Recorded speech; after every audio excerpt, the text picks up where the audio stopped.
Fala pessoal, tá aqui novamente, agora para a parte 2 do vídeo do apanhado geral da temporada, né? Chegamos aí mais ou menos na metade da temporada na Premier League e agora eu vou cobrir aí os 10, a segunda metade da tabela, né? Os 10 últimos, digamos assim, colocados. Bom, se na primeira metade da tabela a gente fala de grandes campanhas, de surpresas, na segunda metade a gente fala de campanhas ruins, né? Geralmente, ou decepções, né? Ou claro, ou campanhas medianas dentro da realidade de alguns clubes, tá? Então vamos lá, começando aí com Everton, 11º lugar. Everton é o mesmo Everton desde, sei lá, 15, 16, 16, 17. O mesmo Everton de 4, 5 temporadas atrás. Um time que investe, um time que contrata, mas não consegue nem de longe ser competitivo da forma esperada. Chegada do Carlo Ancelotti, até o início foi animador, né? Foram 3 jogos, né, de Premier League e um jogo de Copa, né, contra o Liverpool, inclusive. E jogou bem, né? Ganhou 2, perdeu 1 pro Manchester City, perdeu pro Liverpool na Copa da Inglaterra. Mas o mais interessante de se ver foi o desempenho. O desempenho do time foi muito interessante, né? Com o Marco Silva, só o primeiro semestre de 2019 tinha sido bom, né? Essa primeira metade agora de 19 e 20 não foi boa. Com o Duncan Ferguson, o time, né, passou a jogar um futebol bem horroroso, apesar de ter conseguido alguns resultados positivos, né? Empatou com o Manchester United, ganhou do Arsenal, né? Aliás, empatou com o Arsenal. E agora com o Carlo Ancelotti, ao que tudo indica, a coisa tende a engrenar. Acho que acima de tudo, óbvio, né? Além dos resultados, que é o que o Everton investe para ter resultados, ser competitivo, o time precisa mostrar futebol, que é algo que o Everton conseguiu mostrar muito pouco nessas últimas temporadas quando investiu para isso.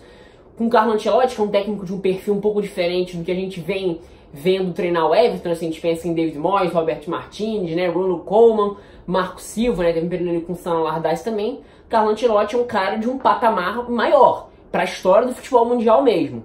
O início foi animador, vamos ver como é que se desenrola, porque o Everton tem que mostrar reação. Acho que essa temporada, infelizmente, vai ser mais uma temporada desanimadora para a torcida, afinal de contas, é difícil imaginar o Everton tendo um aumento de desempenho tão impressionante assim. Mas enfim, né, o futebol é muito dinâmico, muito rápido, as coisas mudam, vamos ver como é que vai se desenrolar.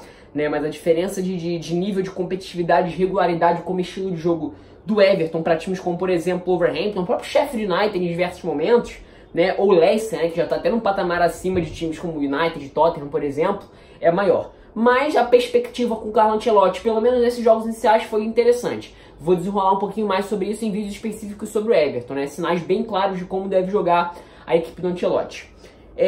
Southampton, 12ª colocação, tem uma colocação interessante. Essa é a realidade do Southampton mesmo, do momento. Porque se a gente pega ali o período 2012, 13, 14, até 15, 16... de 13 a 2016, 2013 a 2016, para ser um pouco mais preciso, fazer um recorte não tão grande. Foi um período muito interessante, onde Southampton vira de fato um time de primeira metade de tabela da Premier League. Inclusive chega à Europa League na temporada 16-17, né? A última grande temporada do Southampton, por sinal, né? Inclusive tinha chegado na Copa da Liga naquele ano, perdeu para o Manchester United numa final bem igual, inclusive. Passando inclusive pelo Liverpool do Klopp, né? Na semifinal da Copa da Liga. Foi o último... inclusive chegou na semifinal da Copa da Inglaterra em 2017, mas aí já em outro momento, né? Momento já de queda. E é um time que, pra quem assiste a Premier League há muito tempo, é de se estranhar ver como desceu patamares mesmo, né? O Ralf Hasenhüttl chega no início desse ano para tentar ajeitar as coisas e até tentar alçar o Southampton a um patamar um pouco mais interessante. Afinal de contas, ele foi um técnico de um trabalho interessante no Leipzig, na Alemanha, e até consegue fazer o time jogar de forma interessante no final da temporada. Nessa temporada era para ter o time ter o estilo de jogo amadurecido, mas não conseguiu dar o salto, né? Chegou a perder de 9-0 pro Leicester, ser eliminado pro Manchester City na Copa da Liga de forma bem feia mesmo, jogando um futebol bem covarde, né? Ameaçava no fundo do poço. Nas últimas rodadas, desde novembro, dezembro mais ou menos, vem conseguindo resultados interessantes e, para a realidade do Southampton atualmente, a 12ª posição tá dentro do esperado, né? Não exatamente porque a gente viu do time lá, como eu falei, no período entre 2013 e 2014, né? Com o início do trabalho do Pochettino, consolidação do trabalho do Ronald Koeman também. Chegou a ser um time bem interessante, com peças, né? Vários jogadores que hoje estão em times Big Six ou em outros times da Europa. Não necessariamente todos chegaram a explodir, mas enfim, alguns jogadores até bem interessantes. A gente pode falar de um jogador que ganhou projeção internacional absurda como o Mané, e outros que ameaçavam uma projeção muito interessante que não chegaram a explodir, como por exemplo o Schneiderlin, né? Chegou a ser um baita jogador. Eu particularmente era um fãzaço do Schneiderlin na época de Southampton, né? Inclusive fez parte do ciclo inicial de trabalho do Deschamps na seleção francesa, né? Culminou com o título há 2 anos atrás na Copa de 2018. Mas enfim, dentro do esperado do Southampton na realidade atual, é um time normal. E se a gente pensa que a temporada 19-20, da forma como se desenrolou o miolo da temporada, a situação do time agora é bem confortável. Ganhou do Chelsea, ganhou do Tottenham também. Enfim, no momento a situação é um pouco mais confortável de um trabalho que, dentro do esperado, não é exatamente o que se esperava, mas também não é tão ruim assim não. Ainda mais pensando no que a gente viu no início, no início não, né, na parte do miolo da temporada, porque o início até foi interessante com alguns resultados. Newcastle do Steve Bruce, né, um dos treinadores mais criticados desde o momento que assumiu o time do Nordeste da Inglaterra. E se a gente fala em questão de pontuação, aproveitamento e resultados, o time está dentro do esperado. O Newcastle poderia jogar mais? Poderia. Jogava mais com o Rafa Benítez? Não. O que me incomoda um pouco assim, com o Rafa Benítez tinha tolerância e dizia que o elenco era ruim. Com o Steve Bruce não tem essa tolerância. Eu acho que assim, o elenco do Newcastle não é um elenco horroroso, nunca foi. O Steve Bruce não é um técnico perfeito. Mas eu acho que pelo menos nessa temporada, o Newcastle, pelo menos na minha opinião, é um time mais interessante de se ver, um pouco mais intenso, mais veloz em transição, do que era com o Rafa Benítez, que é um estilo de jogo bem ruim em diversos momentos, bem chato. Era um dos times mais chatos de se ver. Era penoso ver um jogo do Newcastle com o Rafa Benítez. E o desempenho é parecido do que era com o técnico espanhol. Um time de meio de tabela, poderia ser um pouquinho melhor? Poderia, caso tivesse... fosse um técnico um pouco melhor, assim, de um gabarito, de um estilo de jogo um pouco mais atualizado, né, digamos assim. Mas dentro da realidade do Newcastle atualmente, é uma campanha ok, não fede nem cheira, mas ao meu ver o estilo de jogo é algo que me atrai, né. Tem aí o Joelinton, Andy Carroll conseguindo recuperar um pouco a forma, Saint-Maximin quando joga um jogador muito importante mesmo, que destoa tecnicamente, Jetro Williams fazendo boa temporada, né, você tem um time que consegue ser muito perigoso em bola aérea, né. Tem o Matthew Longstaff, Sean Longstaff também, o próprio John Joe Shelby, né, da parte ali dos meio-campistas, Zach Hayden também. São jogadores seguros de uma faixa de campo que o Newcastle não tem exatamente muita criatividade, mas enfim, são alguns pontos positivos de um time que, na minha opinião, faz dentro do esperado. Poderia ser um pouquinho melhor? Poderia, óbvio, né? Poderia estar ali em 11º? Poderia. Mas 13º não é nada que foge da realidade do Newcastle, né? Da atual realidade do Newcastle, não. Brighton. Eu falei no vídeo da primeira parte que o Sheffield United é um dos times mais interessantes de se ver jogar. Por que ele era um dos times mais interessantes? Porque o time mais interessante, na minha opinião, é o Brighton do Graham Potter. E o mais legal de se falar do Brighton, né, é não só, claro, né, apesar de por ser um time tecnicamente fraco, né, é um dos piores times tecnicamente do campeonato, com um estilo de jogo muito interessante, de troca de passes, posse de bola, ditar o ritmo a partir da posse. Além disso, é interessante ver a evolução do estilo de jogo do time desde o início da temporada, né? Começou com um estilo parecido com o do Sheffield United, né? De recuperar e conseguir ser muito rápido pelos lados, né? Até um pouco mais cadenciado que o do Sheffield United, mas o apoio dos zagueiros pelos lados no primeiro momento era muito interessante, né? Com os zagueiros armadores, né? Não tanto armadores, mas como apoiadores, né? Com Dan Burn por um lado, no início Shane Duff, posteriormente Adam Webster. E o time passa a jogar agora numa linha de 4, né? Joga no 4-4-2, no 4-3-1-2, e consigo se consolidar como um time bem competitivo. Na realidade da tabela, não é exatamente grande coisa o trabalho do Graham Potter, se a gente olha só os números, a pontuação. Mas é interessante ver o desempenho desse time. Tem que levar em consideração que é um time de qualidade técnica muito inferior, né?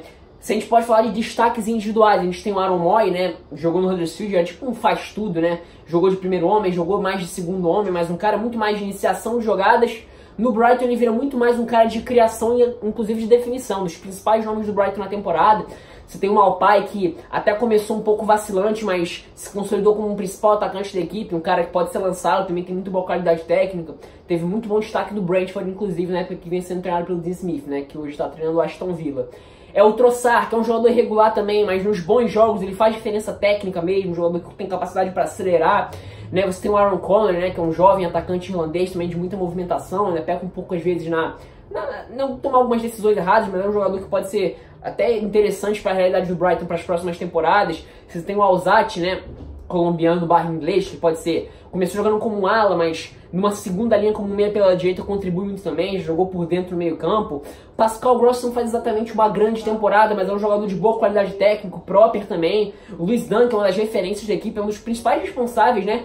Zagueiro, um dos principais responsáveis por ditar o ritmo de jogo. Um dos jogadores mais importantes nesse sentido para uma equipe, né? Não só da segunda metade, estou falando de uma equipe como um todo. É um jogador que consegue ditar o ritmo da equipe. E é mais interessante vendo que é um zagueiro, né? Um jogador de relativa história no Brighton. Enfim, é um time muito interessante. Apesar de questão de pontuação de números não chame tanta atenção assim, o trabalho de campo dele é muito interessante. É um dos times mais legais de se ver na Premier League, né? Vale a pena assistir, é um bom entretenimento. É bem interessante ver esse time jogar. E, inclusive, conseguiu alguns bons resultados, né? Ganhou do Arsenal, por exemplo. Enfim, fez jogos duros, né? Ganhou do Arsenal Emirates, fez jogo duro contra o Tottenham. Enfim, é um time bem interessante. Jogo duro contra o Liverpool também, contra o Chelsea em Stamford Bridge, enfim. Burnley também, em questão de resultado, essa é a realidade do Burnley. Permanecer na Premier League com um time que, assim, parecido com o Brighton, né? Tecnicamente frágil, mas diferentemente do Brighton, de um estilo de jogo muito conservador, né? 4-4-2, recuperação, jogo físico, pegado, até o estranho um pouco, o pessoal, nas últimas semanas, inclusive, se falou muito da violência dos jogadores do Burnley. Assim, pessoal, o Burnley sempre jogou dessa forma. Desde que se consolidou como time de Premier League, quando subiu, né, em 14-15, joga dessa forma. Jogo físico, forte, de carrinho, jogo de corpo, bola no alto, é sempre assim, né? Não sei porque agora que se começou a criticar o Burnley nesse sentido. Mas enfim, é um time que é páreo duro pra todo mundo, se defende muito bem, a dupla de zaga é muito forte, né? Com Ben-Mee e Tarkowski, né? O Tarkowski, inclusive, é um jogador que já foi cogitado no Manchester United, na minha opinião, para a próxima temporada já deve alçar voos maiores na Premier League. Você tem até uns jogadores de boa qualidade técnica, Dwight McNeil, por exemplo. É outro jogador que, às vezes, é um pouco refém de um esquema de jogo, como eu falei, um pouco conservador. Mas, assim, em alguns momentos durante o jogo, quando ele passa a jogar como um meio campista por dentro, né, um 4-2-3-1, aquele meio campista central, dá pra se ver bastante o talento dele, né? Geralmente ele joga aberto pela esquerda, às vezes é deslocado pelo lado direito com o decorrer dos jogos, enfim. Geralmente com jogada de linha de fundo, de passe muito bom pra área, né? Um jogador que tem tudo pra amadurecer, jogando numa equipe de um estilo de jogo um pouco diferente. Né? Tem Chris Wood e o Ashley Barnes à frente, apesar de ter cessado um pouquinho, né, o número de gols que eles vinham fazendo, principalmente no início do campeonato, né? Você tem, por exemplo, a dupla de meio-campistas barra volantes do Burnley é muito interessante, né? Com Westwood e Jack Cork, né? São até bons jogadores, assim, de boa qualidade técnica, inclusive. Enfim, é um time que, normal, vive dentro da sua realidade e consegue ser competitivo ao seu jeito contra qualquer equipe. É sempre um páreo duro jogar contra o Burnley. Mas, assim, não é nada demais o trabalho do Sean Dyche nessa temporada. É exatamente o que se espera do Burnley, um time pra brigar na Premier League. Em 17-18 que foi ponto fora da curva, né? No time que chegou na pré-Europa League não, né? Pré-Europa League é um nome informal, né? Nas fases preliminares da Europa League, né? Aquilo foi um absurdo, foi uma das maiores histórias da década da Premier League.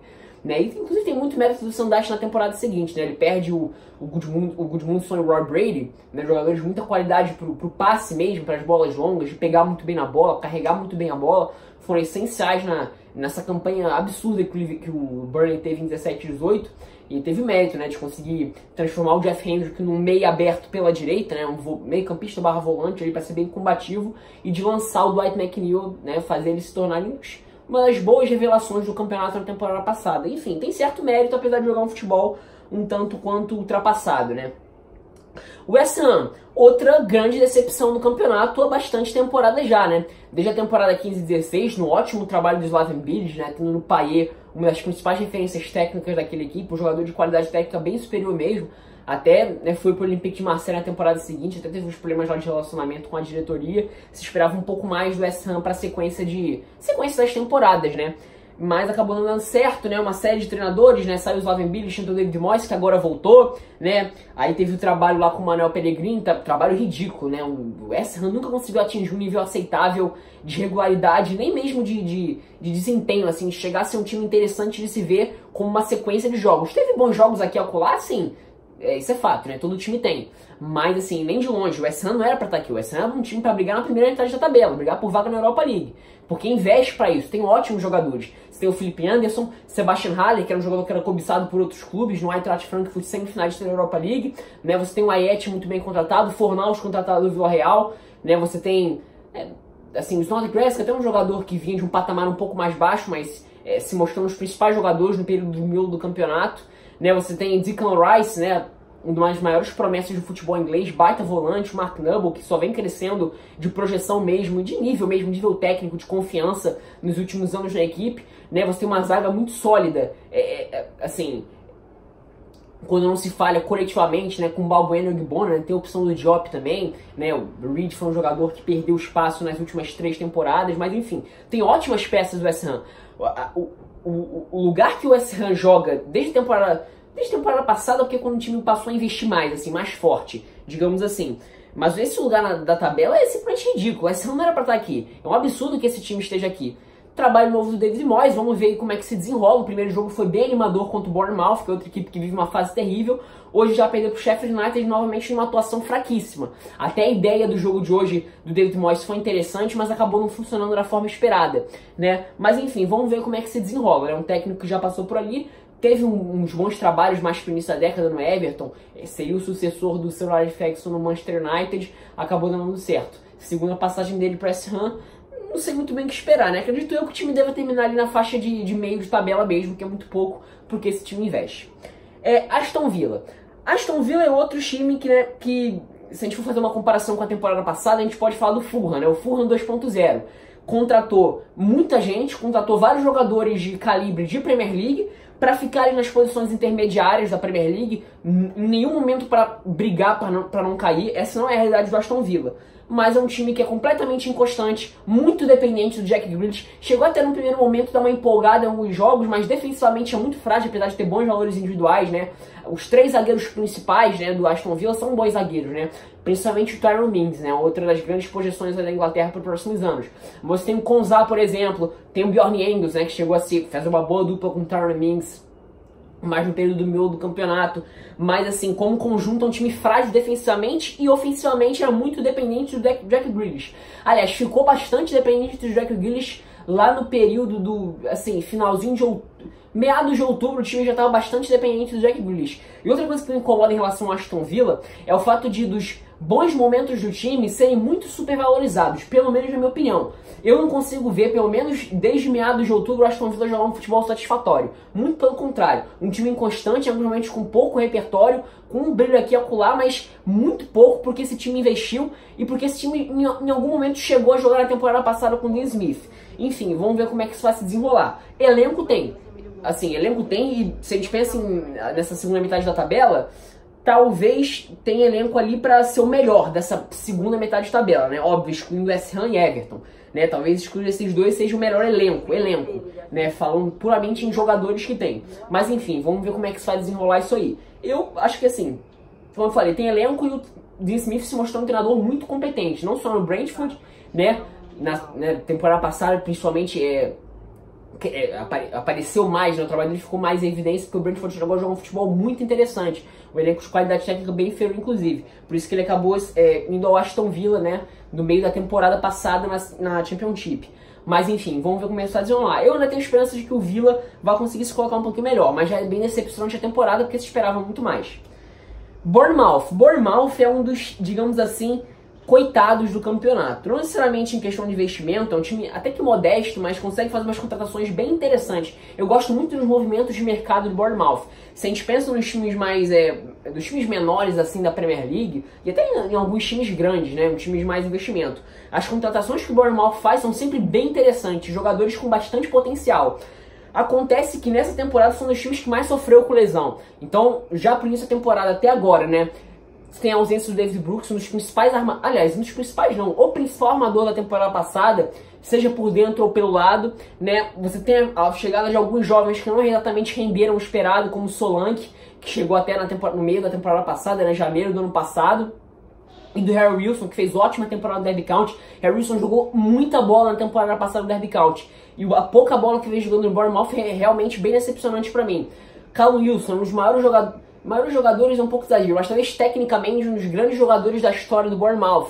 Não consegue ser confiável por conta das lesões. O Joshua King é um jogador um ponto fora da curva nesse time, jogador de muita qualidade, acho que eu, inclusive, que deve permanecer pro Bournemouth para as próximas temporadas, jogador muito interessante mesmo, seja fazendo movimento da esquerda para dentro em velocidade, seja jogando como uma referência ou como um segundo atacante ao lado do Solanke. Aliás, quando ele joga com o Solanke, ele joga mais como um homem à frente, não o Solanke que fica circulando um pouquinho mais. Não que eu acho que ele não circula, ele circula também, mas é mais um jogador de receber a bola em velocidade, pro drible em velocidade, achei um jogador muito interessante, muito bacana mesmo.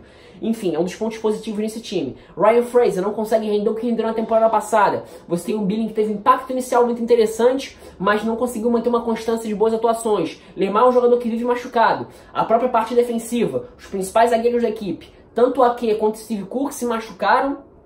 O Steve Cook até voltou agora, o Ake está em processo de recuperação, mas já estava sendo cogitado por alguns outros clubes da Premier League para ser substituto, né? Com até times de Big Six, inclusive, que estão necessitando de zagueiros, né? Então jogou por ali o Francis, né? O Chris Smith também, né? Até um zagueiro com boa projeção, né? Titular da seleção galesa, mas ainda é muito jovem, né? Você tem Charlie Daniels se machucando, o Adam Smith também bom período machucado no meio da temporada. É um time, os goleiros, né? Begovic não conseguiu entregar nas últimas temporadas, né? O Buruk não conseguiu manter o ritmo. Ramsdale é um dos bons jovens, né? Bons jovens destaques, pelo menos isso de bom a gente tem que falar do Bournemouth, que então assim, é um time que sofreu muito com lesões e com jogadores que renderam abaixo do esperado. Essa também não é a realidade do Bournemouth, né? Como eu falei, a segunda metade da tabela é repleta de decepções e de times que não deveriam estar ali também. Bournemouth é um desses exemplos, é um time de meio de tabela, né? Enfim, até por conta das contratações de jogadores que já renderam bem interessantes. O Bournemouth já foi um time bem interessante de assistir, né?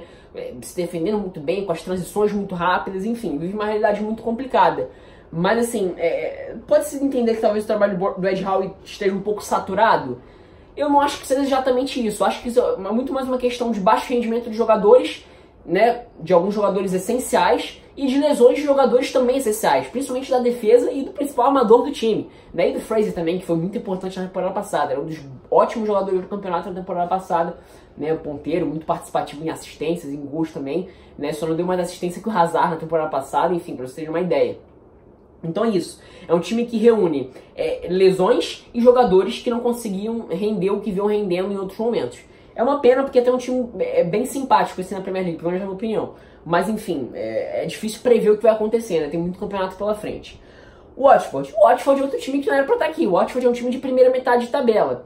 Primeira metade, assim, meado de tabela, alçando ali sétima, oitava colocação, né? Na temporada passada já foi bem surpreendente, o trabalho do Ravi Gracia rendeu bem acima do esperado, de um time que chegou a ser lanterna na Premier League por várias rodadas no início do campeonato, mas que em nenhum momento jogava futebol de lanterna, em nenhum momento. Inclusive eu fiz um vídeo falando, quando o Ravi Gracia ainda era comandante no início da temporada, falando que não era para deixar os resultados ruins do Watford ofuscarem o bom desempenho que o time tinha, porque o time jogava bem bola. E se a gente pensa da faixa central de campo para frente, o Watford tem ótimas opções. Tem Capoe, Doucouré, que é um dos principais jogadores de um time no campeonato, joga muita bola, outro jogador que, dependendo da situação do time, que eu até acho que vai se reerguer, porque o trabalho do Nigel Pearson parece ter agora o norte.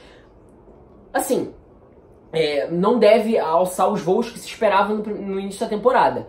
Isso não. Mas posições intermediárias de tabela, acredito eu que o Watford deve terminar assim o campeonato. É uma pena porque poderia mais.